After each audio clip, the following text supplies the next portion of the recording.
Assalamualaikum student, welcome to my YouTube channel English by Aspire. In this video we learn about financial statement. Financial statement क्या होता है student? और trial उसमें पहले पीछे से थोड़ा सा ये इन्फॉर्मेशन उसने दी हुई है। उसने कहा जो ट्रायल बैलेंस हमने बनाई थी ना, वो जस्ट क्या होती थी, एक फाइनल बैलेंस होता था किसका, हर अकाउंटिंग हेड का, जो मेन लेजर के अंदर होते हैं। लेकिन उसने कहा ये जो ना, ये हमें कोई ओपिनियन नहीं देते कि कोई प्रॉफिटेबिलिटी के बारे में या फाइनेंशियल स्ट्रेंथ के बारे में। ये क्या होते हैं, ये नीचे बताते हैं कि इन चीज़ों के बारे में ट्रायल बैलेंस हमें कुछ भी नहीं बताता था। तो फाइनेंशियल स्टेटमेंट के यार, अगर to achieve the objective of accountant, तो फिर अगर ये हमें प्रॉफिट लॉस या कुछ भी नहीं बताता था, फिर कोई ऐसी चीज़ निकालने की ज़रूरत पड़ी जो हमें प्रॉफिट लॉस या फाइनेंशियल स्ट्रेंथ के बारे में बताए। तो उसके लिए फिर क्या निकाला गया, फाइनेंशियल स्टेटमेंट के अंदर ये चीज़ इंक्लूड की गई। इनकम स्टेटमेंट, ये क्या होता है, statement of profit and loss and other comprehensive income. Balance sheet क्या होती है, आगे जाके हमने इसको प्रैक्टिकली भी करना है, जस्ट एक थ्योरी के तौर पर पढ़ लें, लेकिन लाइट नहीं लेना। हर चीज़ इंपॉर्टेंट है, हर लाइन इंपॉर्टेंट होती है, किसी से भी एमसीक्यू शॉर्ट कुछ भी बन सकता है। दूसरा क्या, बैलेंस शीट, ये क्या आती है, statement of financial position according to international accounting standard IAS। ये एब्रीवेशन आपने याद रखना है, एमसीक्यूज में पूछ लेता होता है IAS। तो इसके कितने उसने IAS ने कितने के थे, इसके फाइनेंशियल स्टेटमेंट के कंपोनेंट्स होते हैं, 5 कंपोनेंट होते हैं फाइनेंशियल स्टेटमेंट के। कौन कौन से, statement of financial position, statement of profit and loss, statement of cash flow, statement of changes in equity, notes और टू द फाइनेंशियल स्टेटमेंट।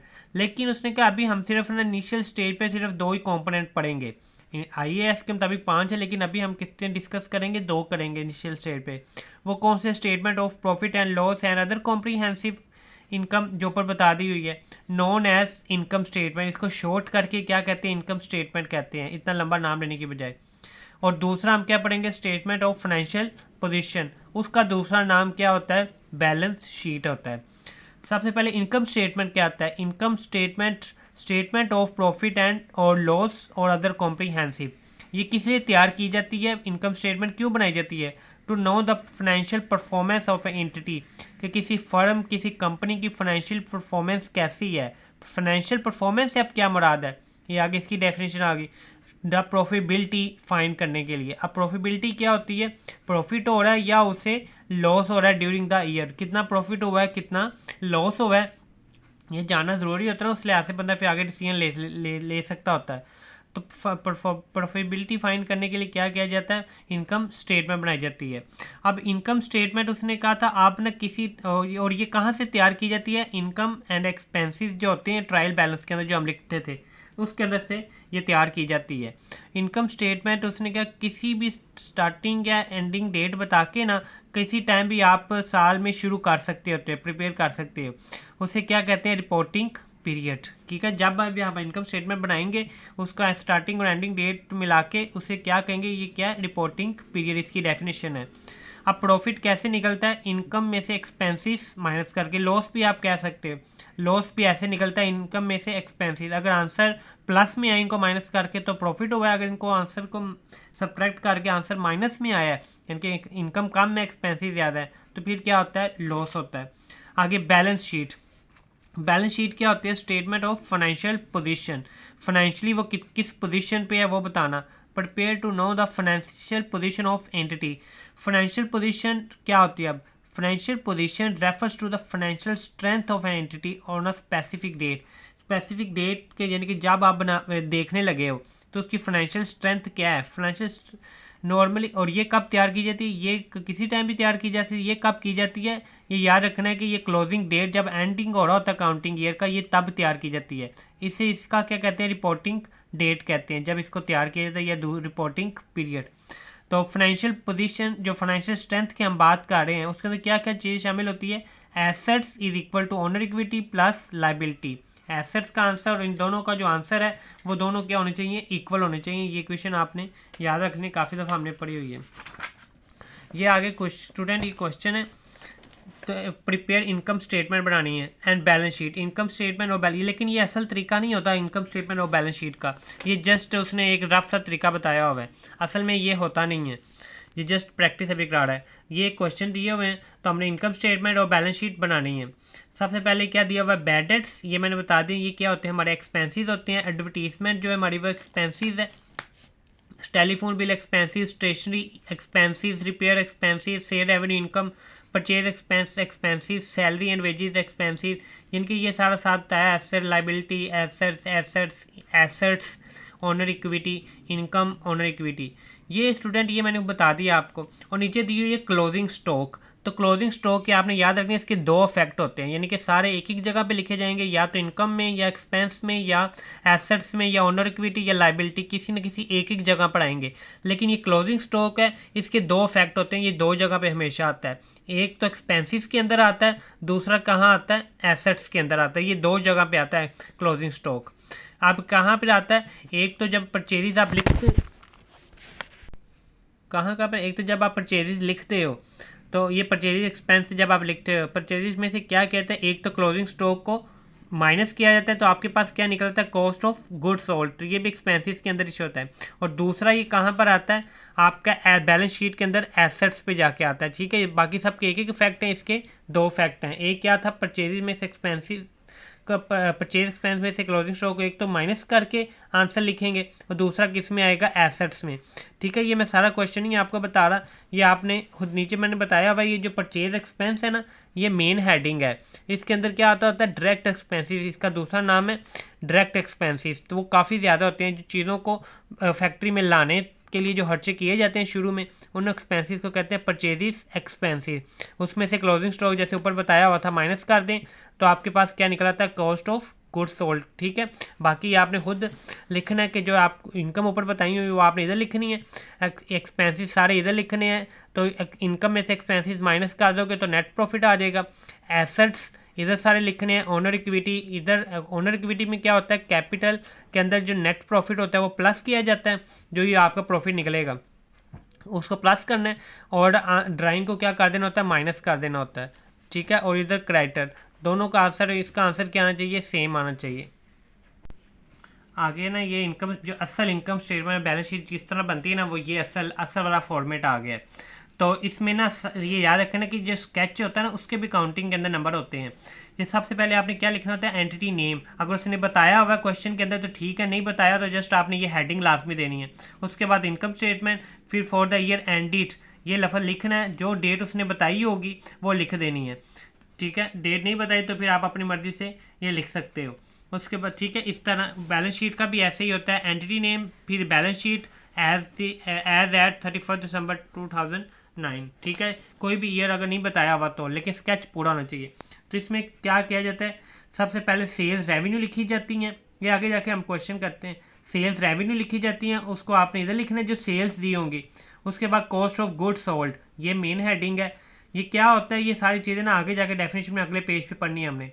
पहले एक स्केच आपने ज़बानी याद करके लिख के फिर आगे सारा कुछ करना है। लेकिन अगली जो आगे बताऊंगा ना डेफिनेशन, वो सुनने के बाद फिर ये स्केच याद करना आसान हो जाएगा, फिर थोड़ा सा पता चल जाएगा ये होता क्या है।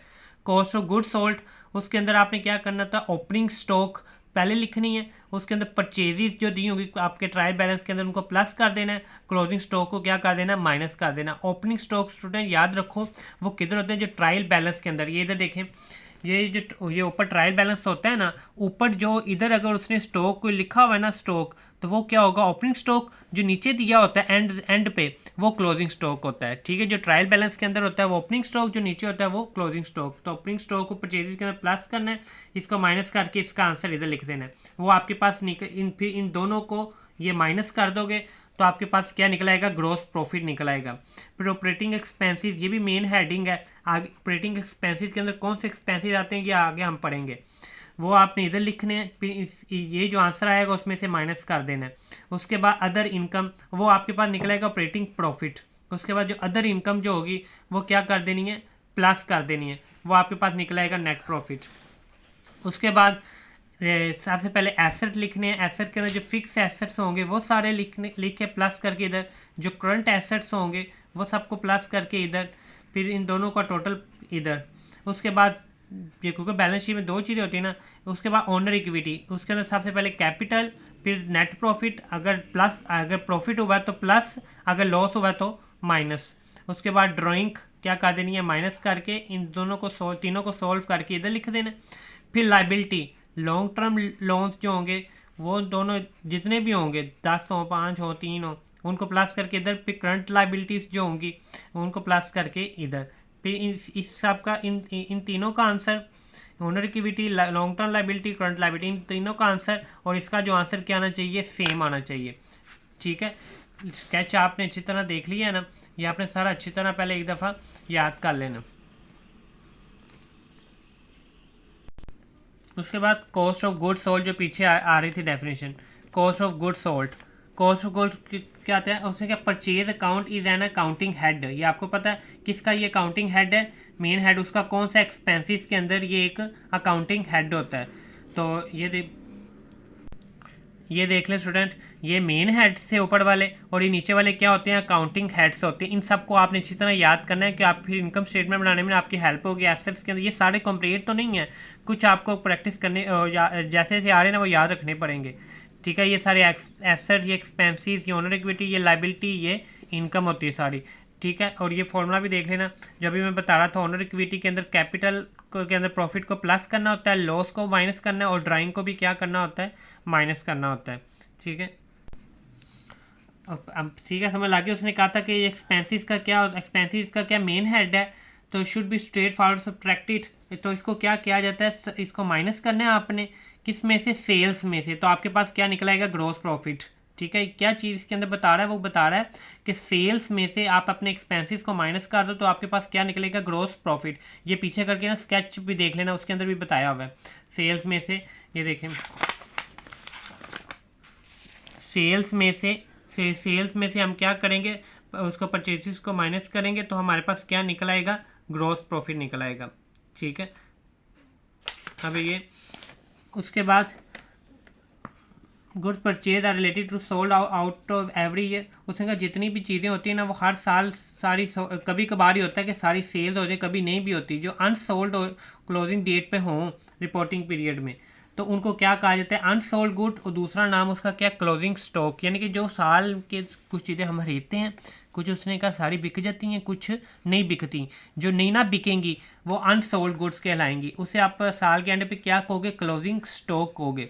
तो उसको क्या किया जाता है, डिडक्ट किया जाता है, माइनस किया जाता है परचेजिस में से। परचेजिस में से आप क्या करोगे, उसको माइनस कर दोगे, तो उसे हम क्या कहेंगे, कॉस्ट ऑफ गुड्स सोल्ड। समझ लगी बात की, परचेजिस में से क्लोजिंग स्टॉक को क्या कर देना है आपने, माइनस कर देना। इधर देखो, परचेजिस में से क्लोजिंग स्टॉक को आपने क्या, जो सोल्ड नहीं हुए उसको क्या कर देना है, माइनस कर देना है। ठीक है, ये चीज़ वो बता रहा है फॉर्मूला। तो उसके बाद जो दूसरा मैंने फैक्ट बताया था, आपको पीछे भी बताया था, क्लोजिंग स्टॉक के दो फैक्ट होंगे, एक तो किस में आएगा, एसेट्स के अंदर आएगा, दूसरा एक्सपेंसिस के अंदर आएगा। वो एक्सपेंसिस के अंदर उसने बता दिया, परचेजिस में से क्या कर देना, उसको माइनस कर देना है। ठीक है, एक दफ़ा आप रीडिंग करनी होगी तो कर लेना। अब ये gross profit, income statement is divided into 2 portion, income statement के 2 पोर्शन थे। पहले पोर्शन में हम क्या फाइंड करते हैं, ग्रॉस प्रॉफिट फाइंड करते हैं। ग्रॉस प्रॉफिट क्या होता है, gross profit shows the potential of entity meet operating expenses during the period, during period के दौरान, कारोबार चलाने के दौरान उसको ऑपरेटिंग एक्सपेंसिस उसने कितने किए हैं, that the goods were sold at the reasonable margin, और margin is available to meet operating expenses, कि इतना प्रॉफिट उससे हुआ है क्या, इतने मार्जिन पे उसने बेची हैं कि जो अपने एक्सपेंसिस भी निकाल ले, एडमिनिस्ट्रेटिव एक्सपेंसिस सारे एक्सपेंसिस निकाल खोल के, कि उसको कितने मार्जिन से उसने बेचा, जितने मार्जिन से उसने बेचा होगा उसे क्या कहेंगे, ग्रॉस प्रॉफिट कहेंगे। ऑपरेटिंग एक्सपेंसिस क्या होते हैं, नाम से जाहिर हो रहा है जो वो वाले एक्सपेंसिस जो आप अपना एंटिटी को जो कारोबार चलाने के लिए एक्सपेंसिस करते हैं उन्हें कहते हैं ऑपरेटिंग एक्सपेंसिस। उसके अंदर दो आते हैं, administrative expenses, selling, distribution and marketing expenses. A business can not even think to sell the goods और service without incurring operating expenses, operating expenses किए बगैर कोई भी कारोबार नहीं चलता। ऑपरेटिंग एक्सपेंसिस क्या होता है, आर डिडक्टेड, इनको माइनस किया जाता है ग्रॉस प्रॉफिट के अंदर, तो फिर आपके पास क्या निकलता है, ऑपरेटिंग प्रॉफिट। ये चीज़ देखें, ग्रॉस प्रॉफिट के अंदर से आपने क्या करना होता है, जितने भी ऑपरेटिंग एक्सपेंसिस होते हैं वो माइनस करो तो आपके पास क्या निकल आता है, ऑपरेटिंग प्रॉफिट निकल आता है। ये चीज़ कह रहा है वो।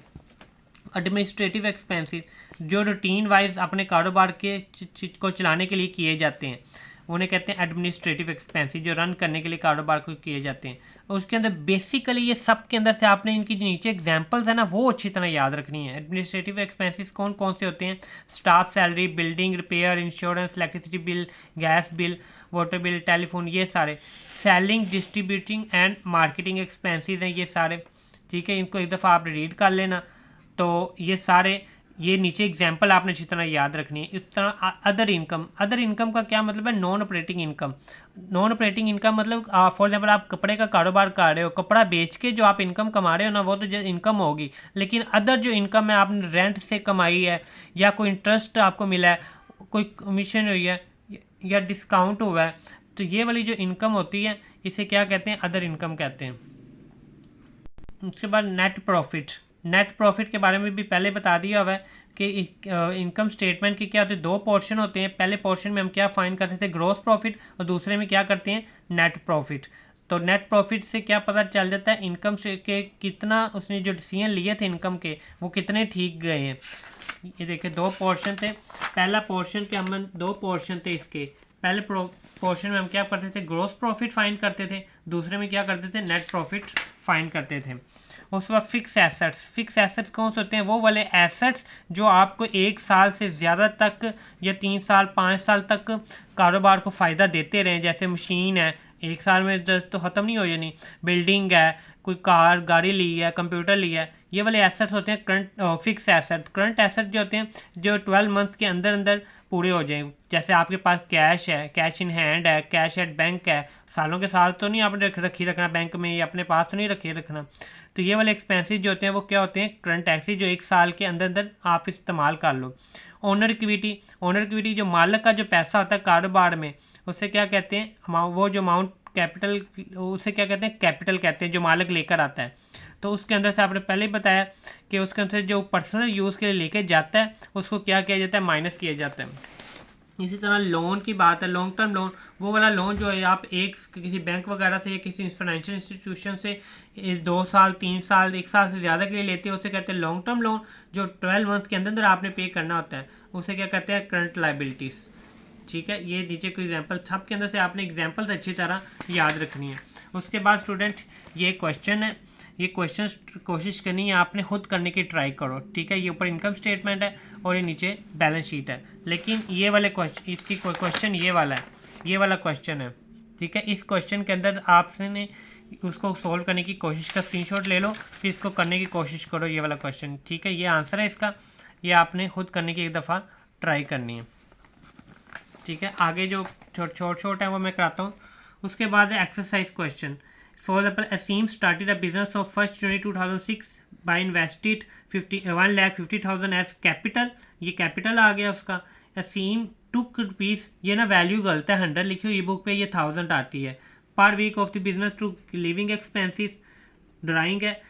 तो and other than 2 weeks, drawing है। तो ड्राइंग आपको पता है क्या होता है? कैपिटल में से माइनस होता है, पर्सनल यूज़ के लिए जो लेके जाता है। और 2 वीक्स के अंदर फिर वो कितनी ले गया? 500। 500 नहीं है, ये भी क्या? 5000 है। नीचे उसने कुछ एसेट्स और लाइबिलिटीज़ दी हुई हैं, बिल्डिंग, फर्नीचर, ये एसेट्स, ये लाइबिलिटी, ये सारा आगे मैंने मेंशन किया हुआ है। तो इससे आपने क्या बनानी है? बैलेंस शीट तैयार करनी है।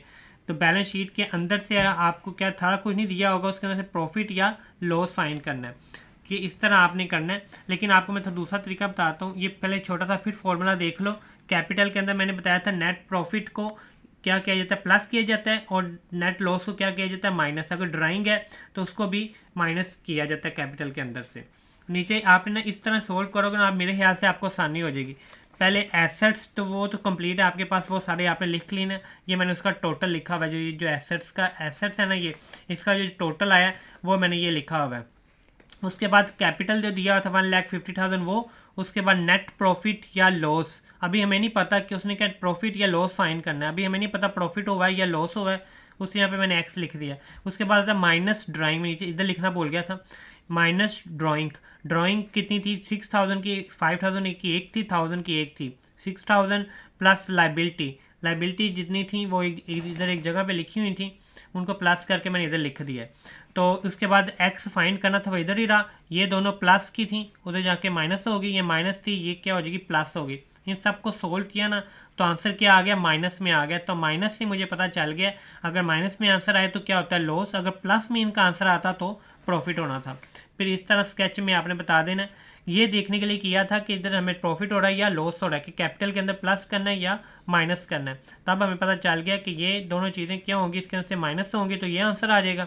ये होगा तो इन दोनों को प्लस करेंगे, इन दोनों को प्लस करेंगे, आंसर सेम आ जाएगा। ठीक है, उसके बाद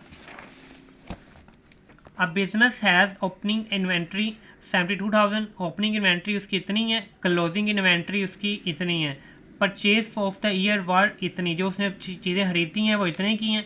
carriage inward for 50, carriage inward क्या होता है, जो सामान को लाने में जो खर्चा होता है ना वो उसे कहते हैं। और ये कौन पे करता है, बायर पे करता है, जो खरीदने वाला। और कैरिज आउटवर्ड होता है, ये होता है आपके इनडायरेक्ट एक्सपेंसेस, जो आप चीज़ों को बेचने लगे करते हो। उस टाइम एडवर्टीजमेंट के एक्सपेंसेस हो गए, उस टाइम जो बिजली का बिल हो गया, इलेक्ट्रिसिटी का, या कोई भी जो दूसरे एक्सपेंसेस करते हैं उन चीज़ों को बेचने के दौरान जो आपके होते हैं, तो वो सारे क्या होते हैं। और ये कौन पे करता है, सेलर पे करता है। अभी हमने क्या फाइंड करना है, कॉस्ट ऑफ सेल्स, या इसका दूसरा नाम है कॉस्ट ऑफ गुड्स सोल्ड।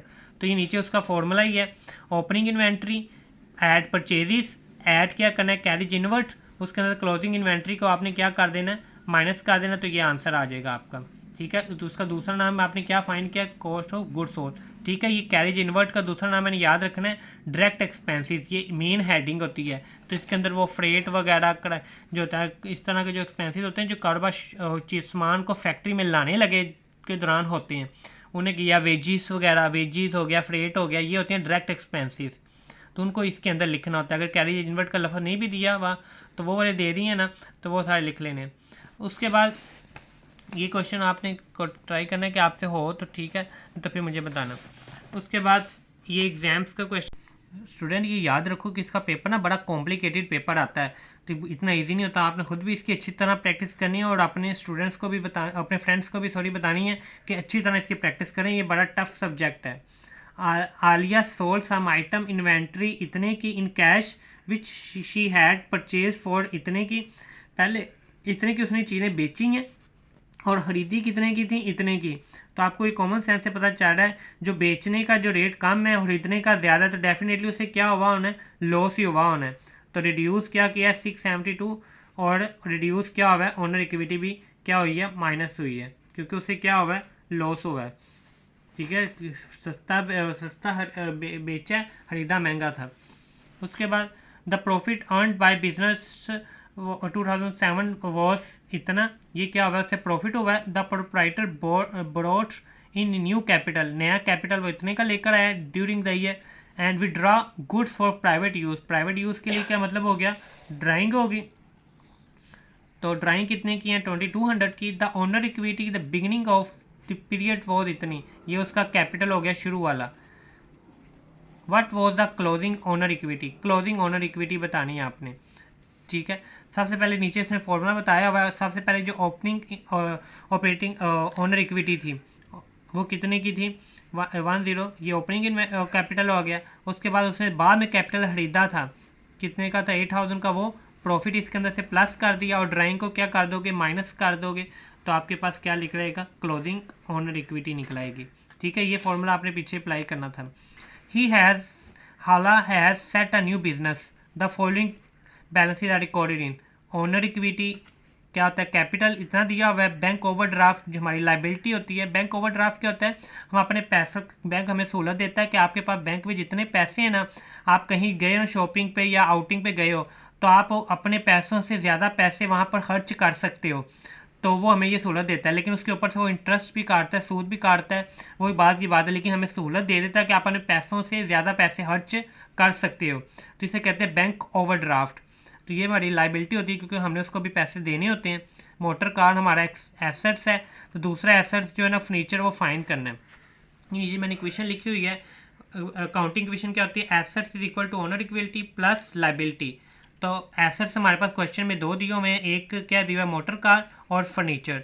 दूसरी तरफ कैपिटल है, कैपिटल कितना दिया हुआ है, ओनर इक्विटी कितनी है, 5000 की। बैंक ओवरड्राफ्ट कितना है, 10,000 का।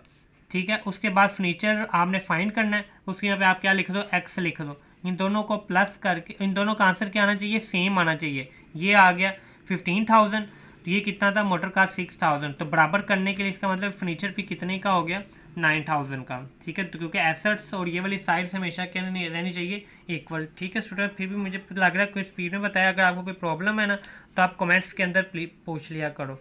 And don't forget to like, subscribe and share with your friends.